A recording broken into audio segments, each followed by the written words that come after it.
সরকারকে চ্যালেঞ্জ দিলাম, আপনি শিশু নির্যাতনের কয়েকটা ঝুলিয়ে দেন, এমন কথাই বলতেছেন এক ভাই। আসলে ভাইয়ের কথায় কিন্তু যুক্তি আছে, তো তিনি কি বললেন চলুন শুনি। সরকারকে চ্যালেঞ্জ দিলাম, আপনার শিশু নির্যাতনের কয়েকটা প্রকাশ্যে ঝুলায়া দেন। যদি ঝুলায়া দেয়, আপনি বাংলাদেশ থেকে শিশু নির্যাতন চিরতরে বন্ধ হয়ে যাবে। আপনি কাজের মেয়েরে খুন্তি পোড়া দিয়ে ছাকা দিছে, আপনি খুন্তি পোড়া দিয়ে ওর সারা গায়ে ছাকা দিয়ে দেন না।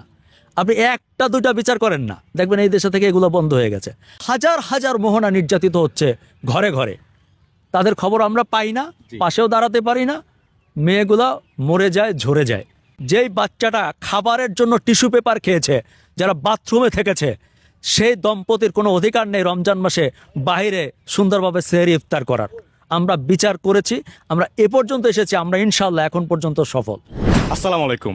কেউ বলে দোষ সাংবাদিক, কেউ বলে মানবতার ফেরিওয়ালা, আবার কেউ বলে মানবিক সাংবাদিক। আমরা আজকে আসি আলী আসগর ইমন ভাইয়ের সাথে, যিনি সবসময় অসহায় গরিব মানুষের পাশে থাকেন। আসসালামু আলাইকুম, কেমন আছেন? জি আলহামদুলিল্লাহ ভালো আছি। আপনার কথা সবসময় শুনি আমরা, মানুষে আপনার কথা সবসময় বলে এবং আমরা ভিডিওতে দেখি আপনাকে, আপনি অসহায় মানুষের পাশে দাঁড়ান। যেমন মহানার বিষয়টা দেখে আমরা কেউ পারেনি মহানার বিচারটাকে মানে আওতায় আনতে, ওদেরকে আসামিদেরকে এই বিচারে আওতায় আনবে কিংবা বিচার করাবে, সেটা আপনি পাচ্ছেন। আপনাকে এটা কিভাবে সম্ভব হইলো, এটা আমাদেরকে বলবেন। দেখুন, শুধু মোহনা না, এর আগে আপনারা মরিয়মকে দেখেছেন কিনা, যার পিছনে একটা বড় কুজের মতো অসহায়, তার ট্রিটমেন্ট হচ্ছিল না।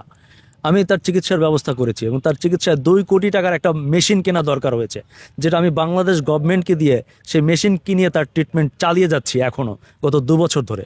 ঠিক এরকমই আখি, শান্তা, এরকম আরও বেশ কয়েকটা শিশুকে আমরা মানবিক সাপোর্ট দিয়েছি, বিশেষ করে আমি ব্যক্তিগতভাবে দিয়েছি।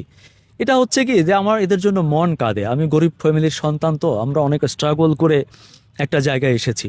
তো ছোটবেলা থেকে এদের কষ্ট দেখলে আমার মনের ভেতর কাঁদে। এটা করার জন্য আমাকে কেউ ইনফ্লুয়েন্স করে না, আমি মানবিক জায়গা থেকেই করি, আমার ভালো লাগা থেকে করি। আর একটা শিশুর মুখে যখন হাসি দেখি না, আমার সব কষ্ট দূর হয়ে যায়।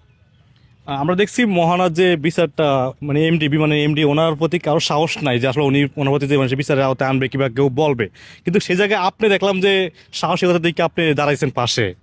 আসলে ওদের কি শাস্তি হয়েছে এবং ওরা আরো কি শাস্তি ওদের হওয়া উচিত, আপনি কি মনে করেন?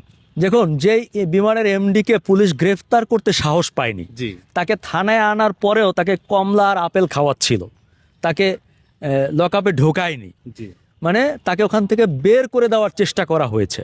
সেই এমডিকে, তার স্ত্রীকে আমরা অ্যারেস্ট করিয়েছি, আমরা রিমান্ডে নিয়েছি এবং তাকে আমরা এখনও জেলে রাখতে পেরেছি এই রমজান মাসেও।